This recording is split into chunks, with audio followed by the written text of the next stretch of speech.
About one of my heroes. You guys have heroes, right? I have a lot of heroes, but I'm only going to go into two. I'm going to let you pick, but I already picked, but I'm going to let you pick. Okay? So on this side, I have Mr. Iggy Pop. On this side, I have Mr. Mike Patton. Iggy, Mike, Iggy, Mike. Mike Patton it is.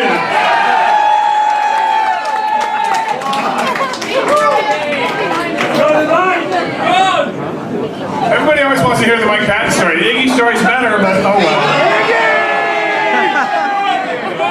No. Oh, hold on, I can't hear anybody. Hold on. Okay. I know the Patton story, so... Okay, first off, you have to understand this. Everybody has to understand this. It's not an insurance story. What? What was that? It's not an insurance story, is that what you said? No, I can assure you it's not an insurance story. Although it's always been my dream to be a claims adjuster. Yeah. Going in and telling people why they're not going to get the money they thought they were going to get. Socking it to them. I can't wait. Either that or a meter maid, one of the two. Either way. So anyway, just so you know, I don't know a thing about Faith No More. Nothing. At all. Okay? Just so you know. I don't know anything about them. I know they had a song about that they cared a lot. I know that, and I know that they had a song that was like, you had it now, but no one had it, or something. I don't know. Honestly, I fucking no idea. You know, the thing is, I never struggled to know anything about them. I don't know. It just never happened. Okay, now remember that. Okay? Remember that, because it's part of the story. Okay? That's okay. No, you're cool. Now, how I knew Mike was from him being in the band Mr. Bungle.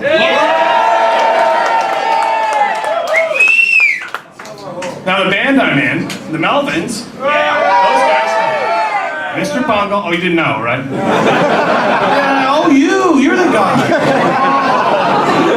Now I get it. It all comes together. No, makes sense now. That's what I mean.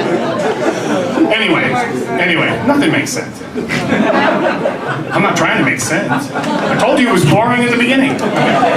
Okay, so when Faith No More got huge, Mr. Bungle got huge. That's just how it worked. You know, they went from playing in front of dozens of people to playing in front of thousands of people because Mike was a big star. It's understandable. Okay, now, Mr. Bungle were fans of the Melvins. Some of the other guys in the band, as well as Mike, liked us a lot. So they would have us come and play shows with them. Okay, so that's how I got to know Mike. Okay, through Mr. Bungle. Now, this is 25 years ago. I don't know, a long time ago. Okay, years ago, yeah, 26. Yeah, thanks. Time flies. Okay, so that's how I knew him, and that's how it came to that he asked me to be in Phantomas.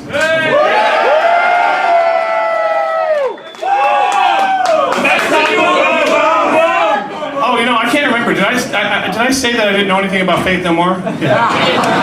Fuck that. Oh shit. So, when he asked me to join Phantom, I was like, sure, that sounds great. You know, why not? That'll be fun. You know, and it was a fucking pain in the ass, but it was fun. I don't know if you know this, but Mike's kind of an eccentric guy. That's coming from me. So. That'll become clearer as time goes on. Now, this is a story also, not only about Mike being a hero, but about me being an asshole. Total fucking asshole. And I'm gonna prove it. As hard as it might be to believe. We're on tour. Phantomas is on tour, okay? We're backstage. I pretend like the stage. This is the backstage. I'm standing in the middle of the room. Mike is sitting, Dave is sitting, Trevor is sitting. And in the club, before we play, they're playing music. loudly through the PA. And I'm listening to this music.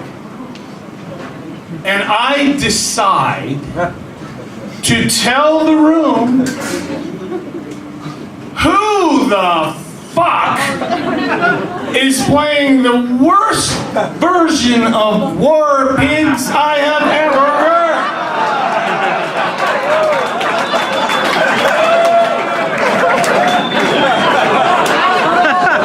And I go on and on and on. Not good. Mike doesn't say a word. To his credit. Trevor, however, later says to me, "Listen, you fucking idiot. I didn't know they did a fucking cover of War Pigs. How the fuck would I know that?" Jesus Christ. Okay, now remember that. Remember that whole scenario right there. Okay. So, like I said, we would go out on tour or and play shows with Mr. Bungle once in a while. Now, Mr. Bungle plays in front of thousands of people, and everyone loves Mike. Everyone loves Mike. He's a big MTV hero. Okay. Now, as much as those people loved Mike, they hated us. And they made sure we knew it too. They made sure we understood that they hated us. Brutally hated us. Okay. It's been said at some of those shows that we were booed off stage. And that's fucking bullshit. Because we were booed as we went on stage. We were booed as we were on stage, and we were booed as we left the stage. There's a difference. It's not like we had them at the beginning and they loved us, and then they hated us and then booed us off stage. No. They hated us the whole time. The most offensive thing that we could possibly do was be there. And all we did is just play our set. I wasn't up there going, "Fuck you, what are you gonna do? Fuck you." Nothing like that. Just playing our set normally was enough to just make them just go outrageously crazy. Okay, so this one particular show where Mike became an all-time hero. Okay, we were playing in Anaheim, California, that we like to call Disney West. And we were playing in a theater in front of 3,000 people. And it was in the round. That means, for those of you who don't know, the audience is all around you. That means for us, no matter where we turned, we were staring down the barrel of total hatred. That means as I'm singing and playing my set this way, I'm getting hit in the back of the head with a bottle from this way. And this night in particular, they were fucking going crazy hating us. I mean, like, fuck it, throwing anything they could throw, you know? Raining shit the whole show. We didn't do anything except just play our set. Okay. We finish, they boo us off stage. Okay. We finish our set, we go backstage. Mike is sitting back there. And what a lot of people don't understand, not situation, certainly that audience didn't understand. But they learned. Okay, usually the headlining band, not only they pick the opening band, they like the opening band. And when you hit them in the head with fucking bottles and chairs and shit, they don't like it. A lot of times they're friends, you know?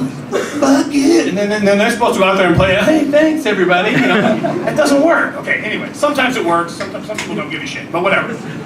Mike is fucking furious when we get backstage. Fucking assholes. I can't believe those fucking assholes. You know, just on and on. Fuck them. That's so fucked up, I can't believe it. Has a set list, tears the set list into little pieces, throws them on the floor. Takes new paper, writes new set lists, hands them out to the band members. I see one of the set lists, and it simply says, "Tonight they will pay." That's it, no songs. Tonight they will pay. I'm like, I am sticking around for this show. Top to bottom. I'm not leaving early tonight. Hey, they did. Okay. Now, Mike's wearing a mask. They're all wearing masks. They go out there. At the 20-minute mark, 20 minutes into their set, when all they have done is total white noise, and I mean like amplified motocross, amplified lawnmowers through guitar amps, a distortion box. That's what it sounds like. And Mike just screaming his head off. Just brutal.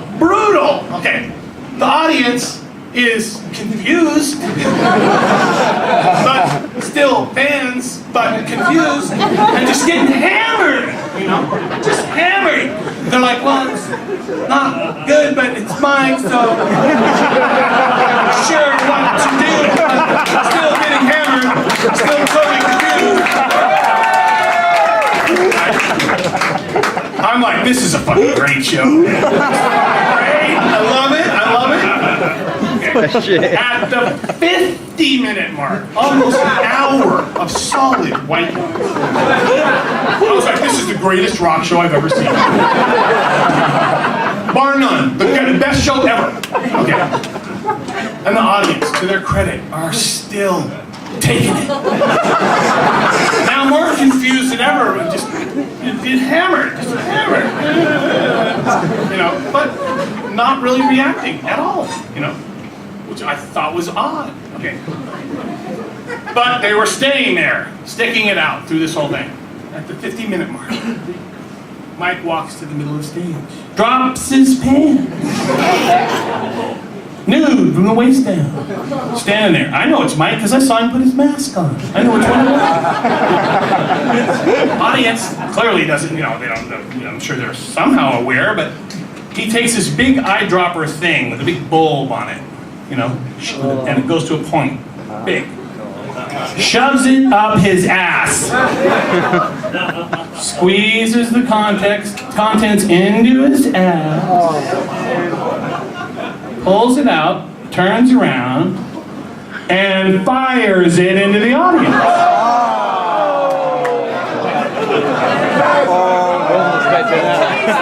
And all I could think is, some of those kids had their mouths open.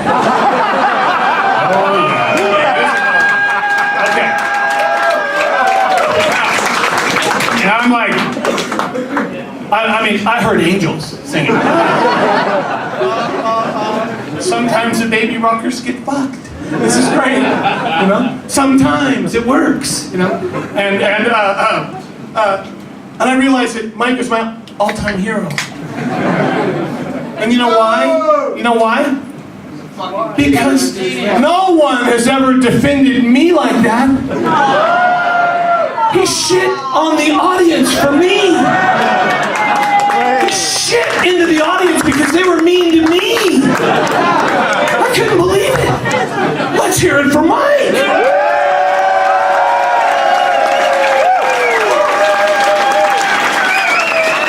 Now, think back to the story I told you before and sit there and go, after all he did for you, you fucking asshole. Right?